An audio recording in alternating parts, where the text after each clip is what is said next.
cool, man. I had a great relationship with Kobe. He understood the, you know, what I did in the game. He understood how my veteran seniority within the game, and he respected that. He respected the fact that I played with MJ, that I was on championship runs, on the first runs, and he picked my brain a lot about that. And we had a cool relationship. I was blessed to go to his next to last game and see him and take pictures and all of that. So I have some great memories, man. And him calling me 10 o'clock at night, telling me be at the gym at 6 in the morning, meeting there and getting our work in, and that kind of stuff. So it's cool, man. It was a cool relationship, and one that was a mutual respect and admiration.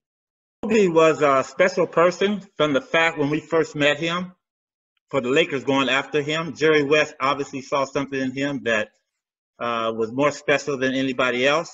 Mm-hmm. And I had the opportunity, unfortunate or fortunate, the opportunity to go against Kobe. I was on the coaching staff, so I had to work him out. Mm-hmm. And it was an interesting workout. For the fact is that he was very, very mobile. For a young kid to be able to do the things that he was able to do at an early age, that's when people knew, especially Jerry, that this kid was going to be something special. No, I think for me, that's something that we had in common, because I worked my ass off. Like, that was one thing that a lot of my teammates and coaches would say, is that I was a hard worker and I was very professional, and I was one of those guys that were willing to learn and willing to get better.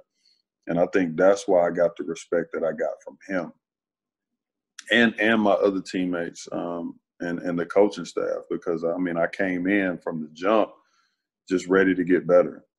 And that's one thing about Kobe, is he respects guys that are like that. You know what I mean? That not only because of their skill level, but they want to get better. They're not scared or willing to do whatever on behalf of the team. And I knew my role. I knew what I needed to do whenever I was on the court or in practice or anything else.